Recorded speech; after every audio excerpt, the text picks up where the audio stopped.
Hello, friends of Herbie, and welcome to this new episode of the Campfire Talks with Herbie. Today is the 11th of June, and 9 years ago, Dr. Goldratt passed away. So I thought we would begin this episode by thinking about him for a moment.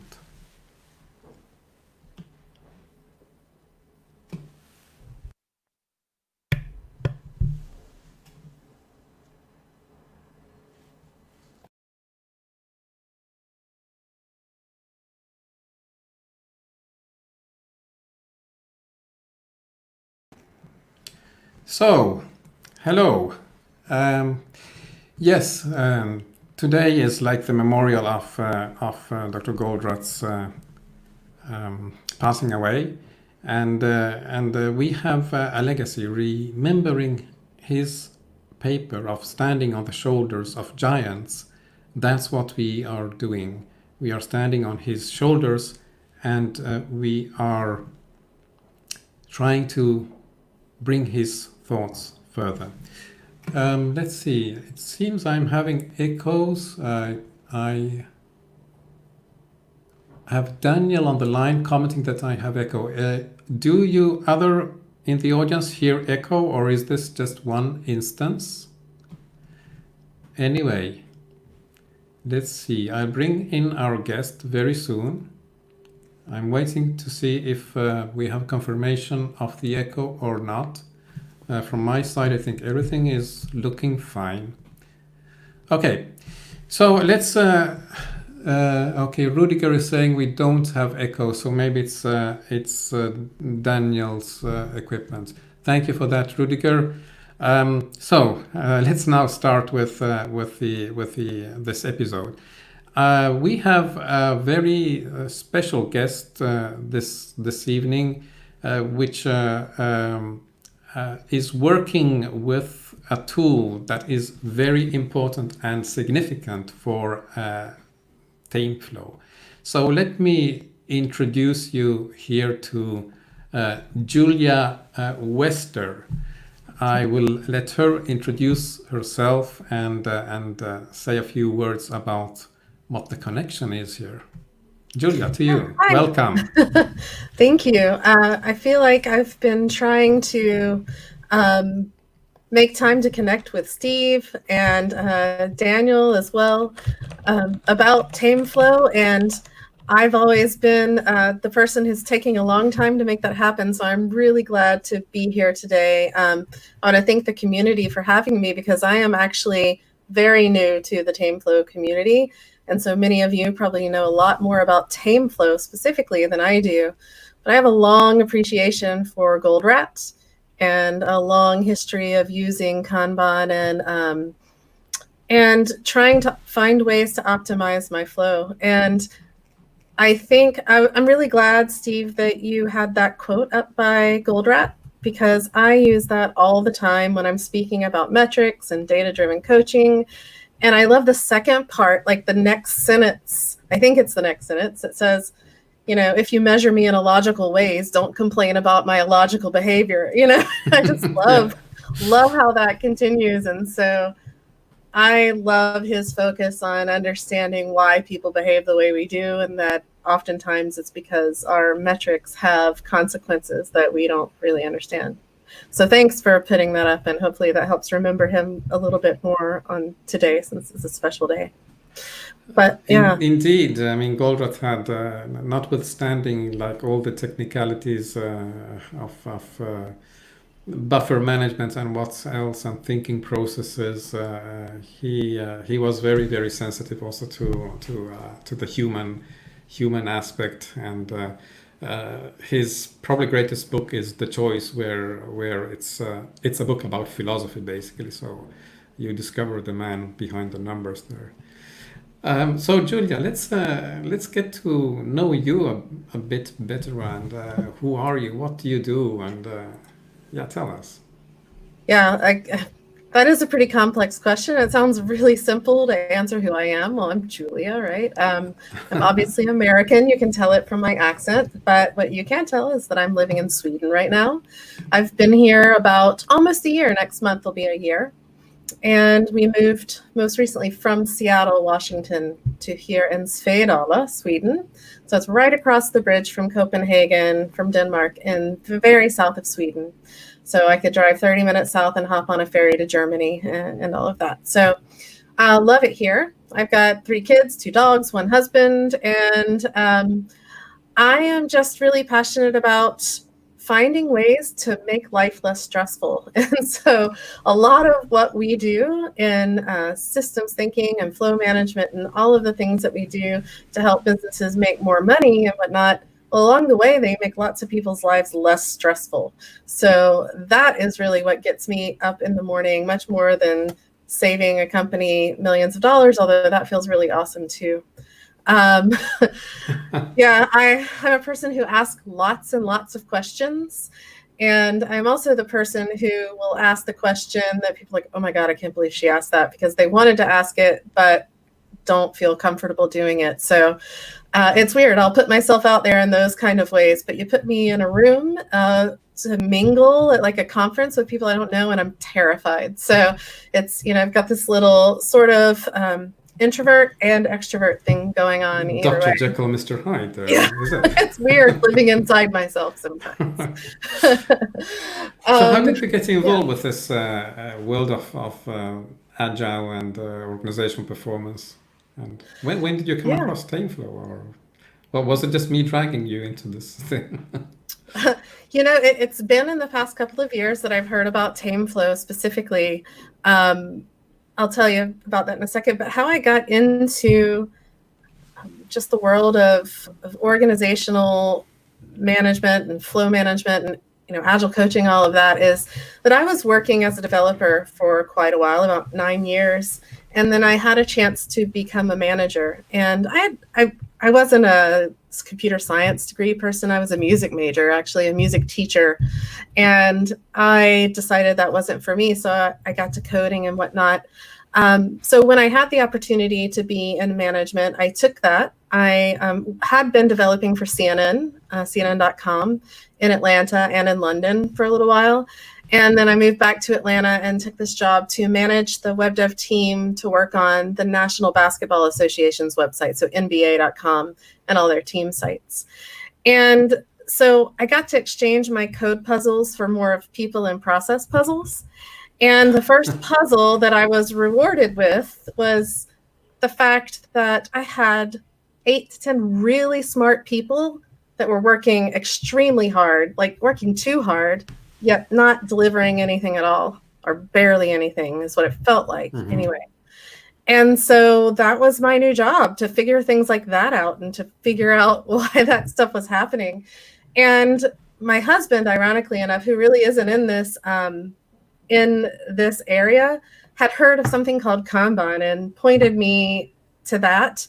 So I picked up, the blue book, and I really started just trying things out of the book and started having success a little bit that way, and learning by experimenting at work.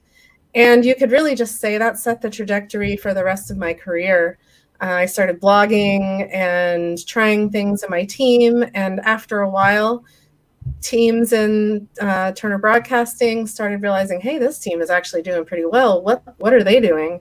And then you start becoming sort of like a person who tells other teams about how you're working so they can try it out. And so that was really sort of what wet my whistle for this whole kind of thing. And so I tried to see if I could replicate that success at F5 Networks in Seattle. They were the only job posting I ever saw that had Kanban mentioned in it. I do Scrum. So Kanban was your first significant contact with this world. It was, yeah. And then Scrum around the same time, but Kanban was really interesting because deceptively simple things to do that were almost, you didn't believe they would work because they seemed too easy in ways, but also really hard in other ways. And Scrum as well. We used a lot of Scrum. We did sort of a mixture of Kanban and Scrum. But yeah, I loved the psychology part of it and the realization that, yeah, we can do all of these things, but it's people.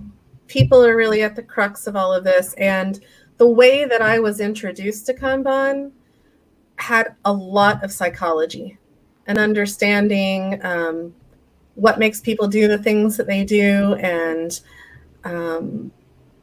you know, whether or not people have differing opinions on whether you should worry about resistance to change. Maybe that means you're trying the wrong change or whatever. And all of that could actually be true. But I liked the fact that we thought about those things, and it seemed very humane and in line with my management style of supporting people. And that was where I really started to see, you can get a lot more done and be a lot less stressed. So I'm interested in that. And since then, I've been trying to find ways to do that. Yeah. And when did you cross path with TameFlow? Yeah. So I think actually Daniel Doiron, I don't even know if I said, I've never heard anyone say his name out loud. Tell me how to say it. I think it's Doiron. If I do the French R. Yes, I'm not French, and I made a C in French, but I'll say Daniel Doiron. I can't say it right. I'm learning Swedish, so my brain is all muddled with languages. But he actually has reached out to me quite a bit and has been working really hard to get me to read some stuff, and I'm still behind on where I should be. And so he brought me awareness of that. But actually, when I've been working with some other people in the Kanban world, and we're talking about competencies and things that you need to know, started seeing TameFlow show up as critical competencies. Georges, Bob. Yeah. So, yes. So I think you two really sort of brought me into that. I don't know how long it would have taken me to stumble into it on my own. And so I feel like I found a thing that I should have been paying attention to for a long time. And I'm happy to find out that when I joined the community site just a couple of days ago, I mean, it's a thriving community. There's a lot of people there, a lot of discussions being had. And so that made me really excited too. I had no idea what it was. Yeah. We'll get back to the community later, but I think it's a very critical component of this ecosystem that is building around these ideas. And by the way, you mentioned the reading, and this gives me the opportunity to remind that Tom Cagley, the host of the Spamcast, is starting a Reread Saturday. Actually, it started last Saturday and will continue now. So if you want to read the Tame Your Workflow at a slower pace and maybe have some critical insight from Tom, this is a great moment to catch that. And you in the audience, if you want to find out where this is, check out at tameflow.zone/read. You will come to the first post of Tom, and from there you will see all others connected. Okay, so let's see what else. Well, let's learn more about you. Tell us something about your typical day in life in Sweden. Okay, so I stay up way too late at night because in my brain I'm like a perpetual defiant teenager, and I don't want anyone to tell me I have to go to bed, not even myself. So I stay up really late, which means I want to sleep in the mornings, but my kids need to go to school. So I'm up between 7 and 7:30 just in time to make sure they leave on time and get ready. And my husband and I, we work together at 55 Degrees AB, which is our software development and consulting company here in Svedala. We get up and we take our 2 dogs to the office because we work in this little, it's a fun word here, office hotel. So it's like a co-working space, but everybody has like their own defined offices. And it's a dog-friendly place. So that's pretty fun. But since there's the 2 of us right now and we're running a company, it means I'm an entrepreneur, right? So I do a lot of things. Sometimes I'm doing accounting. I'm trying to figure out how to understand how to do marketing. Sometimes I'm coaching clients virtually. I have some clients in the US. I might be holding webinars or Q&A sessions on actionable Agile, or writing blog posts, or doing customer support, or learning how to be a product manager and all of that. So really my day is wildly varied depending on what's happening that day. So I feel like at times it's very hard to take my own advice that I would give to other people, because I do feel like the squirrel effect, where something is happening and you have to turn and chase that, and turn and chase that. And so I look at my company as a place to put my money where my mouth is and do experimentation on the things that I'm trying to tell other people. One, it helps me understand it better, but it also gives me empathy for people trying to do the things that I tell them, might be good ideas for their context. And because sometimes it's been a while since you first started trying to do something, or you felt like it was difficult to do something. So it's nice to have a little humility now and then, and regain some empathy for what it feels like to be earlier in your journey. And what makes you happy at the end of this day? What makes me happy at the end of the day is when I feel like I've helped a coaching client add value to their day, or if I've had really good discussions, or helped a person that's using Actionable Agile, say, have a good outcome and understand, oh, I didn't know you could do that with this tool. That's awesome. You mean I can get this value and that value that they didn't know existed. So finding little ways, bigger, good too, but at least little ways every day to make someone's life better. So that is really, it's a really common thread. Almost all guests here are saying variations of this, and many are also dog owners. I don't know if there is a correlation there. I would love to have cats, but I'm allergic, so I can't do that. But you have a couple of dogs, right? Yeah, I do. 2 Yorkshire Terriers, but they're interesting because they're a party version of Yorkshire Terrier, which means they're white instead of brown. So it's a recessive trait, coloring trait. So in this experience you've had in this industry, what are the important skills or insights that you have gained?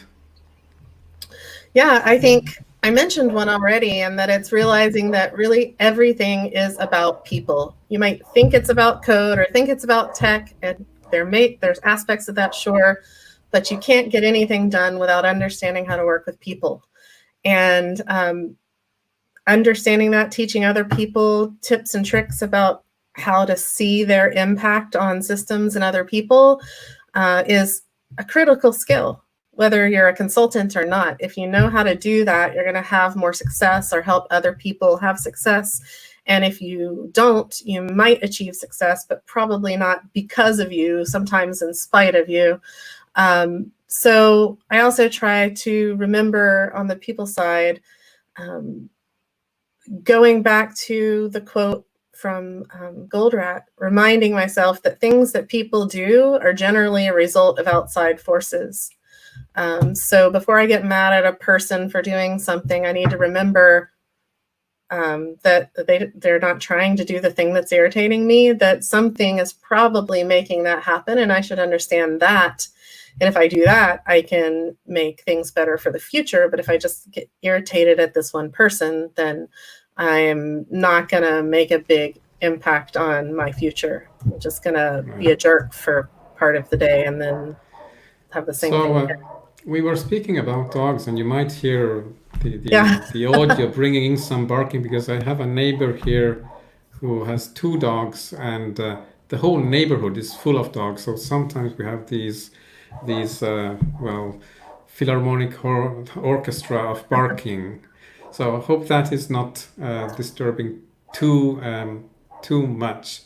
I see that time is running fast here, and I have many more questions, but Julia, I'd really like you also to show off your tool. Shall we maybe do a short demo and then see how much time we have left?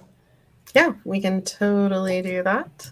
Okay, so I will turn on your screen share we have here and give you the show. Okay, Go ahead. so this webinar is called Probabilistic Forecasting with JIRA, right? So I'll make sure that when I talk about this tool, we'll talk mostly about that so that you don't feel like you had a bait and switch. But so Actionable Agile for JIRA is an add-on that you can purchase to integrate into JIRA and seamlessly pull in your JIRA data to have better flow-based analytics and to help you find ways to create stable systems and optimize flow, things that are really important to the TameFlow community. When you load your data in, you get dropped into the cycle time scatter plot. And just a quick, so everyone knows what that is, each dot on this chart represents a finished piece of work, and you determine what finish is by your backlogs, your workflow stages. And if you want to look at different sections of your workflow, you just select and unselect this. So that's generally works that way in all of our charts. So in the TameFlow community, this would be called flow time, right? Instead of cycle time, I believe. So yes, I have a whole blog post about the terminology there. And I have settled on flow time primarily because it was one of the terms that actually Dr. Little used originally. So I am in good company there. Yeah, and actually one of my mentors, Dominica de Grandis, uses flow time as well because it doesn't have a different meaning in other industries. So that's the point. Cycle time is ambiguous. Cycle time, it's overloaded. Yeah.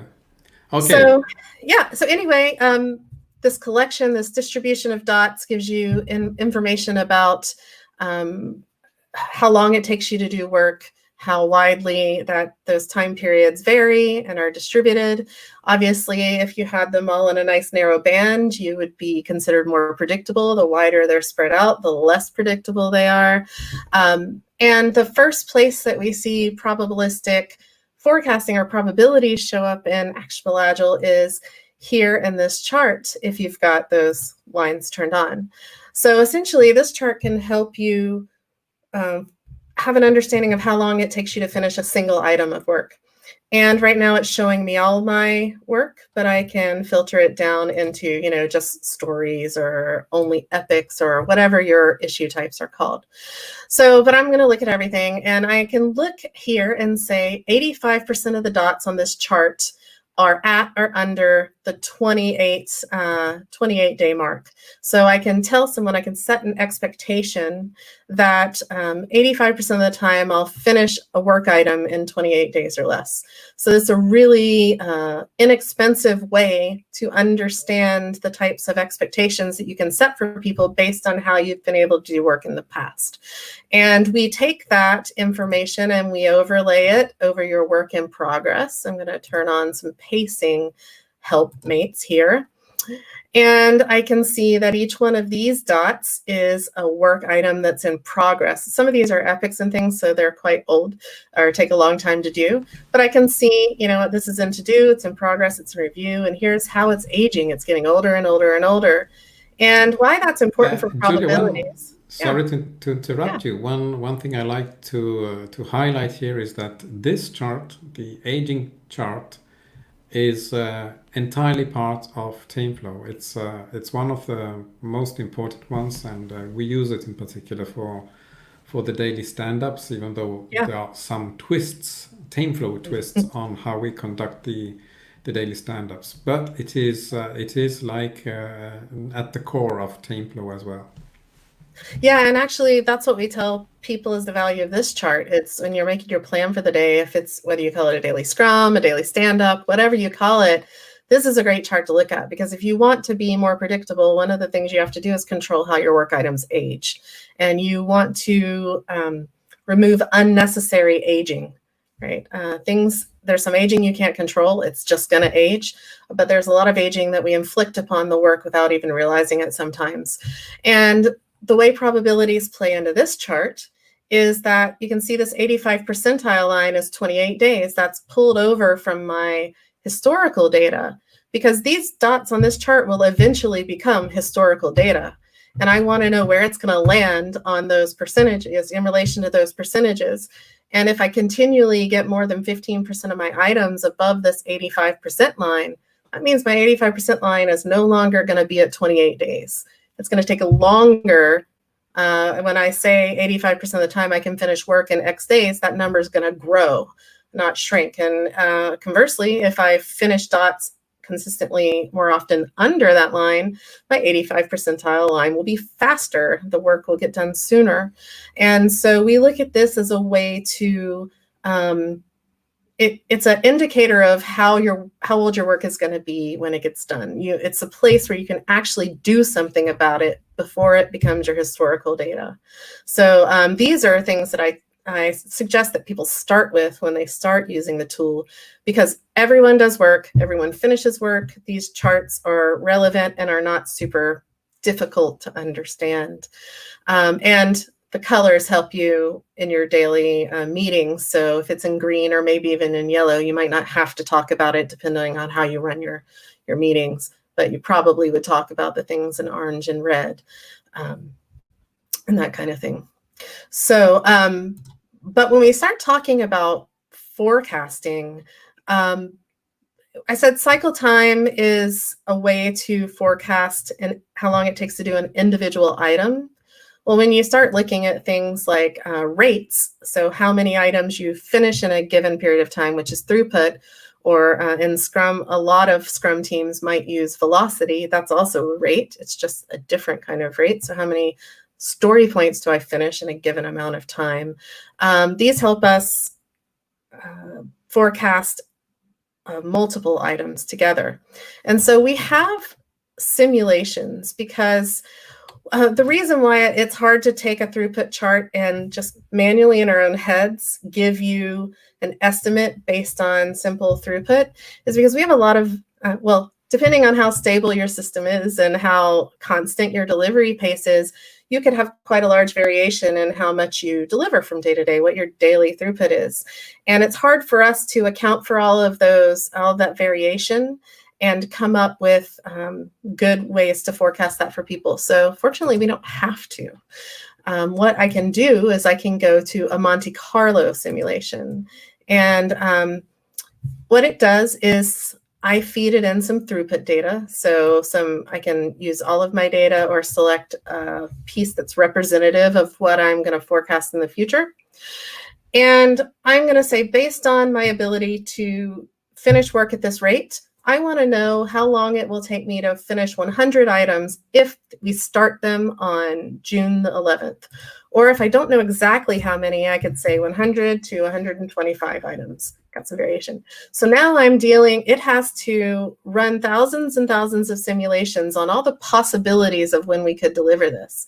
And it takes the variation in your throughput. And now that I've added variation in the number of items I wanted to finish, it's adding that variation in as well.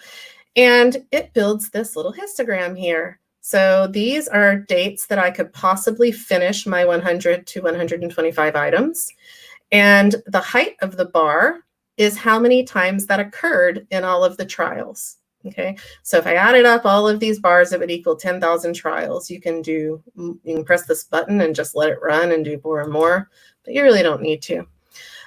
So the way this works is that we look here and we see, oh, okay, 85% of the time, I'm gonna finish this work on or before December the 4th.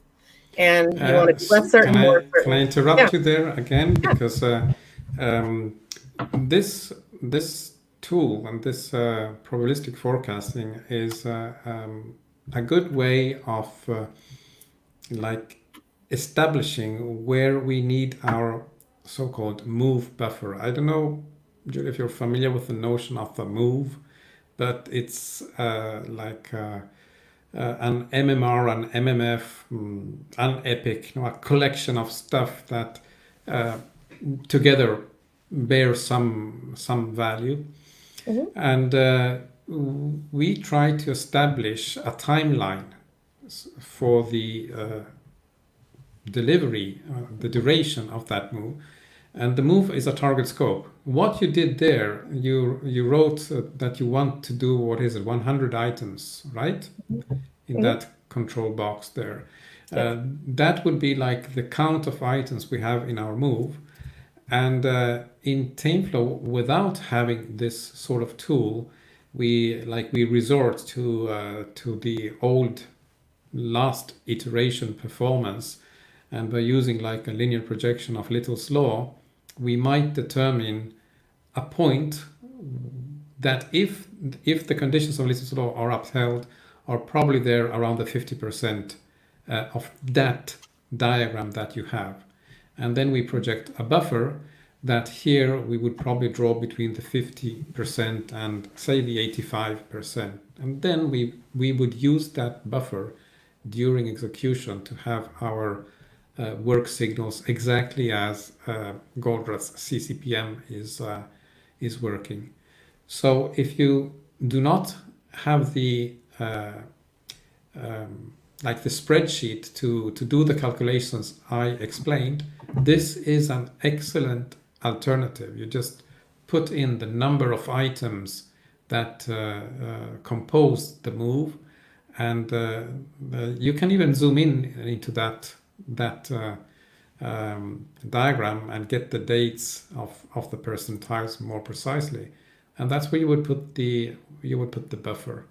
So in this sense, the probabilistic forecasting of Action Agile is a very useful tool to have to quickly establish where we want to place our buffer and how large it might be.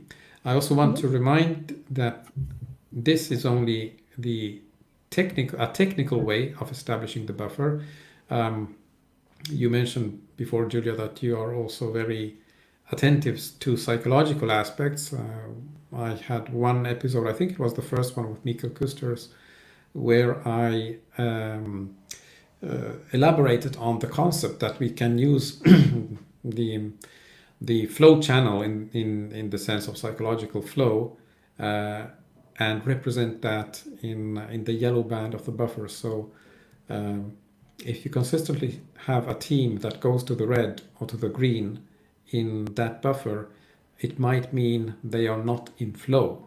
So you can calibrate the buffer in order to try to keep them in the yellow, because that would be like the flow state. So that is like another twist to why we are using buffers.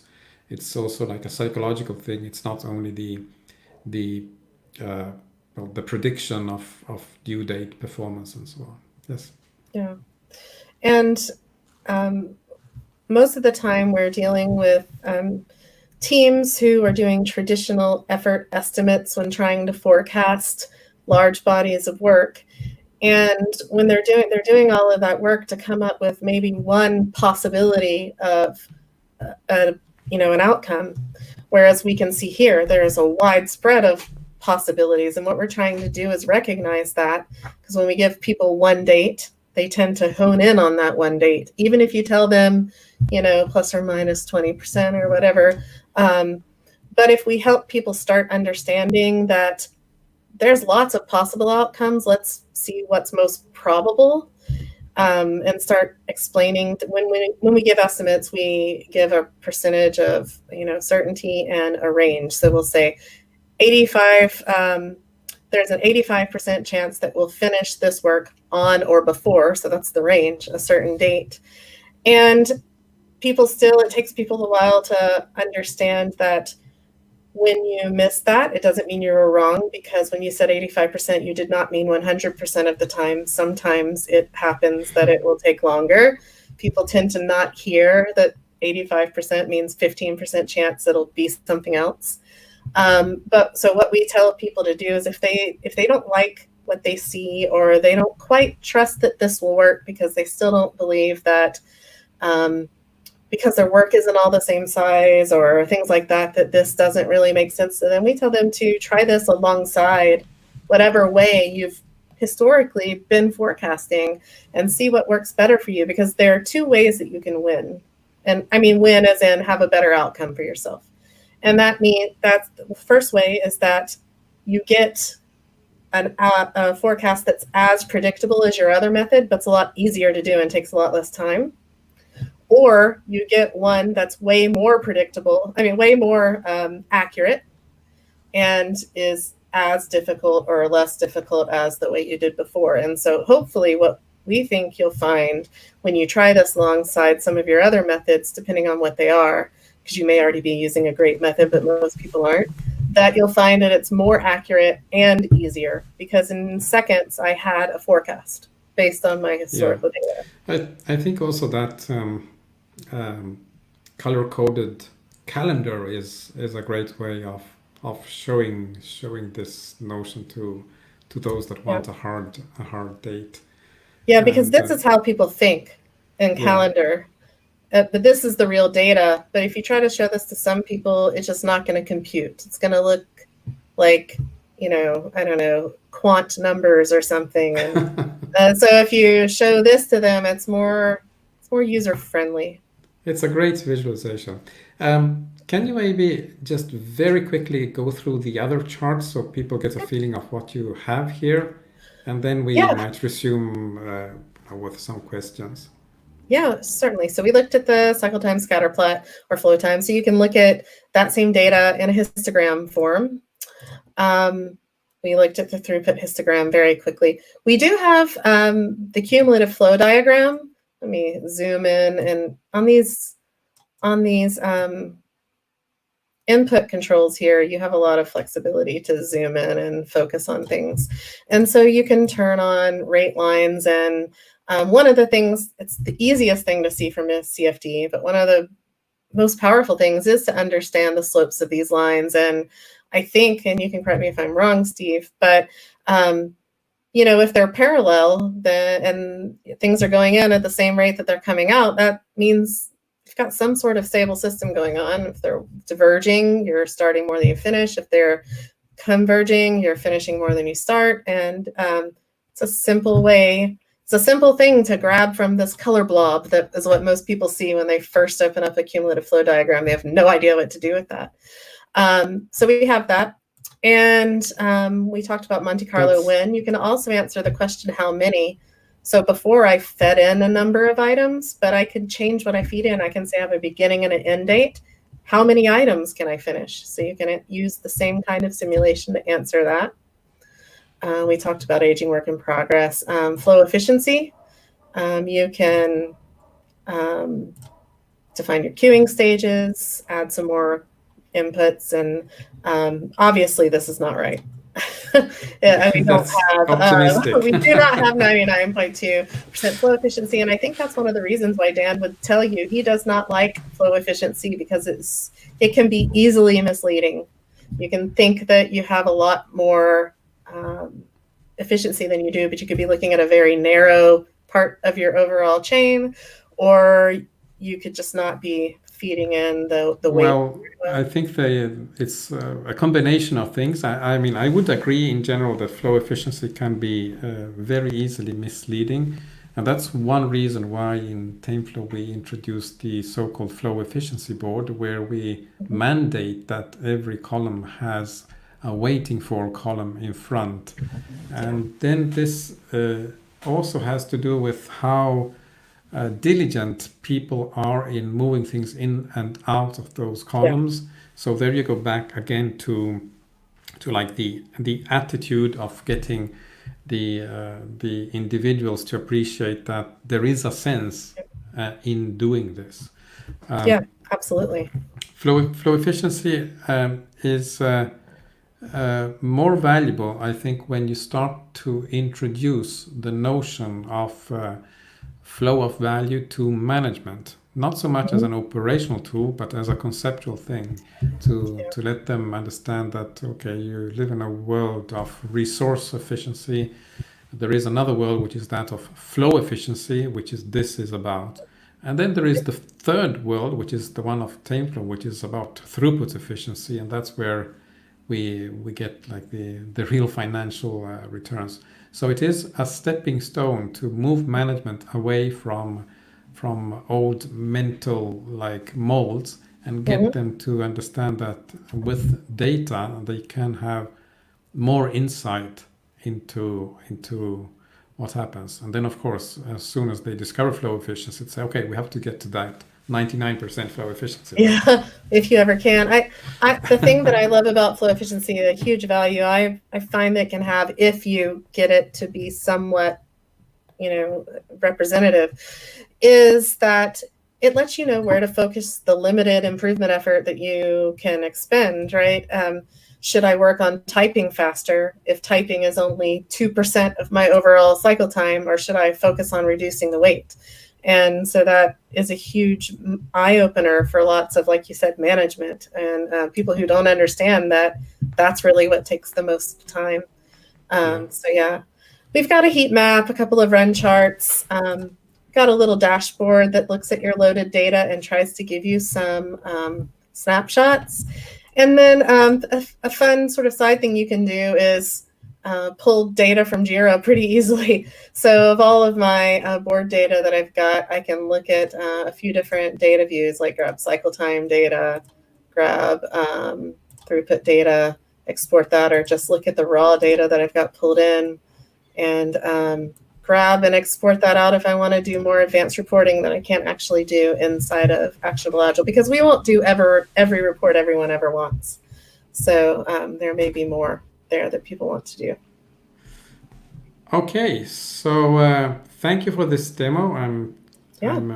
Let's go back to our conversation. Sure. There we go.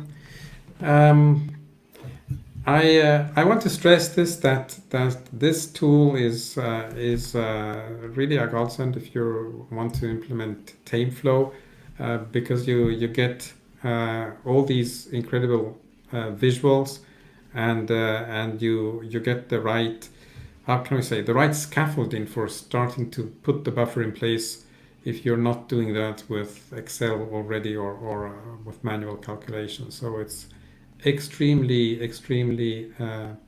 valuable. It was actually because of this tool that I started to have deeper conversation with Dan Vacanti. I think it was way back in 2016 probably. So the tool was really new. I was probably one of the guinea pigs. So I gave my share of feedback there. So let's see, what is the time? We still have some 20 minutes, and I had more questions for you. Let's see where we can pick up again. And I've got some for you. Oh yes, yeah, I was forgetting that. And we have ignored our audience. Yeah, so audience, please forgive us for that. Maybe but this was so interesting. We have so much to go through. So maybe we'll try to pick up some comments later. Or shall we do that now, Julia? Yeah, let's do that. Let's see. Daniel is always, he wants to be called George. When we were talking about how to pronounce his name, he's always very practical, and his family name is always mispronounced. What else? Doug says, agree with everything you're saying. What I continue to struggle with is TameFlow is how to calculate the buffer size that we will use to watch for special cause variation entering into our process. Well, you had one answer there in the demo. You use the Monte Carlo, and you can just pick out two constant endpoints, the 50 and 85%, for example, and you're consistent in that. So you keep the buffer there, and then you change, if you need to, you change the placement or the size of the buffer depending on how the team is reacting. And of course, a lot of that happens because of special cause variation. We do not want to overreact to special cause variation. Unfortunately, Julia, that is something that happens a lot in Kanban with WIP limits. One effect is that you overreact, and with that you lose the real signals that are important. Yeah, I think it's Deming who said the worst thing you can do is mess with a stable system by overreacting to variation or something like that. Yes, I mean, Deming fine-tuned this notion of tampering with the system, and but he was in manufacturing, so there you you are because you want to produce items that are exactly Yeah. 0.00 micron with a tolerance of that. You want to detect these special deviations from that. So you're attentive to special cause variation a lot. And tampering is when you react, it's the opposite. When you react to common cause variation as if it were special cause. Right. But Yeah. knowledge work, because you don't have tolerances of microns, You have lots of variation. it's lots of variation. It becomes like the opposite. You want to detect like the weak signals, those that are actually hiding in your common cause variation, because if you are able to remove common causes that keep you back, then you will experience a lot of improvement. And that is like also the essence of improving on Herbie. Herbie is always there. It's the common cause of why things are slower than what you wish. So we bring this notion to the extreme, and when we have these buffer episodes, we do a sort of retrospective on the spot. We record the reasons why, and then after when we get to the moment of like doing a retrospective on a longer period, we check for the frequency of causes, and if something is recurring over and over again, for us it qualifies as common cause. So yeah, like that reminds me of this thing someone drew out. It's like these tubes, and you increment something in it each time a certain condition happens, and when it passes a threshold of tolerance, then you get triggered to do something about it. You know, so you made me think of that. Well, it's a lot of what I'm doing in TameFlow, besides the operational flow, where all these things with buffers, Little's law, limiting working process are very important, is to work with the flow of information. So anything that can trigger the right response at the right time is extremely valuable. I am strongly critical of Scrum because they do the inspect and the adapt, which usually is too late. I prefer to detect and react when things happen, or even before they happen. But to do that, you need data, you need statistical approaches. So I claim that if you do that properly, if you're able to detect and react, you will be more agile than agile. But people don't believe that. Yeah. And then you can catch if you missed anything with inspect and adapt, but not be the first way you try to find something. Yeah. We have really tons of comments, but I know I really also want you to have the opportunity to ask me some questions. Yeah, so how do you start people off when they join the TameFlow community? It's a selfish question because I'm joining the TameFlow community now. So if you were telling someone, here's how you start figuring out where to dive into TameFlow, what would you tell the newcomer? That's a really difficult question, because TameFlow, as you probably heard, has these 4 flows: operational, financial, informational, and psychological. So I would have to know what is the background of this person. Yeah. And well, so let's find the right flow. Let's assume you are the person asking this. Yeah. So you have like a background in Kanban, right? Mm-hmm. So I would imagine that you know Kanban pretty well. That's your prevailing mental model. Yes. You know that in TameFlow we have this idea that we work with mental models because they shape our perception of reality, and also they are the basis for making decisions. Mm-hmm. So if you come from a Kanban background, I would say be true to your 3 Kanban principles. That's what is it? Start where you are. Respect your current state and pursue incremental change. Evolutionary change, yeah. Evolutionary change, right? Stick with that. That's perfect. Yeah.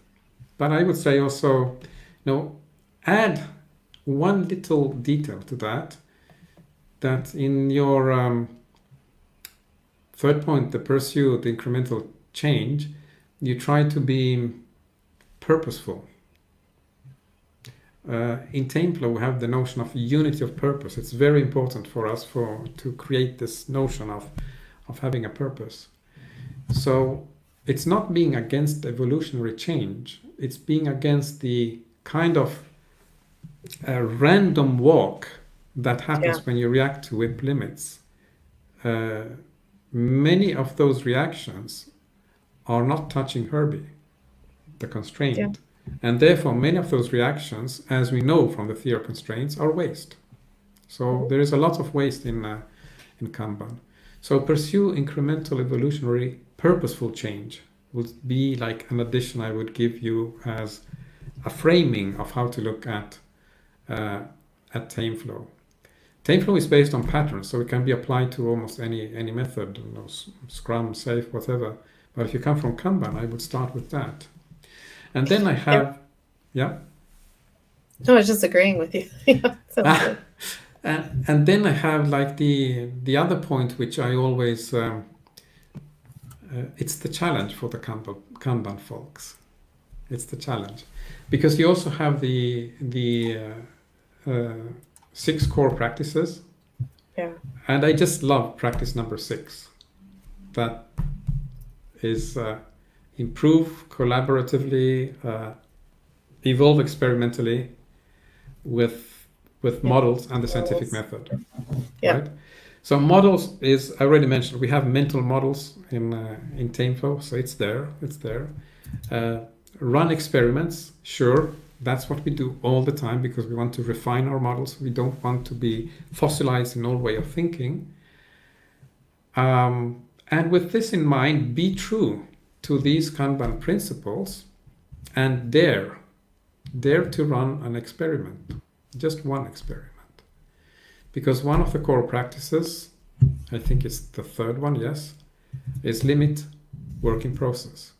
Notice that practice is expressed with those words, limit work in process. But then when you read the paragraphs under, they will say you have to use column WIP limits. I say, no. Think about that message, limit work in process, and dare to do that, not with column WIP limits, but with drum buffer rope. And then, because you're proceeding experimentally and we like data, we collect data, after you've been running for a few weeks or months with DBR, compare. See which one gives you a better performance. If it is column WIP limits or drum buffer rope.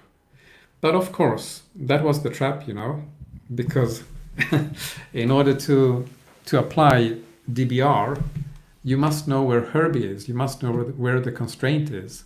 And then that brings in all the other elements of how you define how you find the location of the constraint of Herbie. Yeah. So that would be like my invitation of getting people to think about this TameFlow if they have a Kanban background. What's your comment on that? Yeah, no, I agree with that. I think that limit work in process can happen multiple ways. And when Scrum actually has one idea of how to limit work in process, even though they don't think about it that way, and that's with their sprint backlog. When I teach Kanban, I've always taught that there are more ways than column WIP limits to limit your work in process. And not all of them necessarily help optimize flow. But I'm eager to open up my mind to the ways that you're talking about limiting work in process in TameFlow. It sounds like you might be saying, identify the Herbie elevate that, put a constraint in relative to that, but not necessarily constrain the entire every place on the board. I haven't researched yet, so I'm not quite sure how you do it with that. But you need a crash. You need a crash course series. Yeah. So I mean, I'm eager to find easier and better ways to do things that I do, including how to limit work in process. So this is probably not easier, but it is definitely better. And it is better. It is better when you're dealing with, I call it the pest environment, where you have multiple projects or products, you have multiple events or deadlines, you have multiple stakeholders, and you have multiple teams. So when you are in a typical portfolio situation where you have hundreds of projects going on, and not only the projects but also all the initiatives that are there to build like the future projects. So when you are in that environment, when you have maybe hundreds of teams, knowing which is the team that holds everyone back is of immense value. And that's what is the purpose of TameFlow at large.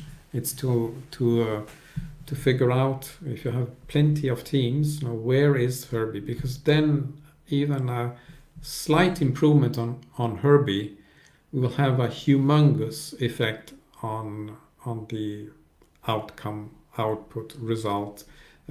Let's always keep in mind that we are connecting this to financial flow. So ultimately, we measure all our actions in terms of increase of financial throughput, so money in the bank. I think that's the distinguishing thing of TameFlow with respect to Kanban, that we want to find not the Herbie on the board, that is not so interesting, but the Herbie in the system. But in order to do that, we must look at other things that you don't have on the board. And you will find a team that is the Herbie of the whole system. And for that team, it's interesting to know where is the column that is the problem for the team. But for all others, it's not. As we say, let them work. Don't bother them. They are not the Herbie. They can take it easy because they have capacity to recover. So there are many facets coming into here. I think we are also running short of time. I hear some alarm. Is that? Yeah, I think someone just set the alarm in my building, even though I put a note on the door not to do that. So you have to rush out or be arrested. But I've got more than two. So. Okay. So is there any concluding remark? I know we've left out so many comments, but we'll maybe recover another time. Are there any concluding remarks or things you would like to add here? Yeah, I just want to say that there's a lot of good discussion happening in the comments, and any thoughts that people have specifically about actionable Agile in certain use cases, like backwards flow, I'm seeing stuff, and different uses of flagged and whatnot, definitely reach out to us in our support channels, and we can talk about those and decide if we need to expand how we treat things. Do we need more configuration options? Do I just need to explain how certain things work? I'd love to hear these comments. So that would be really great if you want to connect with us if something is bugging you or not working the way you want. I can't guarantee we'll do something about it, but if we can and it makes sense, we totally will. And you have this LinkedIn, Julia Wester, short name, and your website is 55degrees.se. Why 55 degrees? We're on the 55th parallel, and we couldn't use our previous name because it was registered here already. So we had to pick a name. Okay. And it's not very limiting from a business direction. So Right. And you also informed us that you just joined the community as well. So you will have a community handle there. What is that? Do you know? or shall we I look think it it's up? Julia W. Okay, It's we'll simple. put that in the blog post so people can reach to you on the community as well. Yeah, and you Okay, can email support@55degrees.se. People are asking, so just throw that out there. okay, good. Okay, so thank you very very much for being the guest here with Herbie and all his friends. Um, I'm looking forward to having on the show again because I think there are many more interesting topics to be developed, especially with this probabilistic forecasting and how it can be used in TameFlow. So you will be back here, I promise you. Thank you so much. Oh, you're muted. I said I'll know more about TameFlow by then. Very good. So, okay. Thank you, Julia. Goodbye.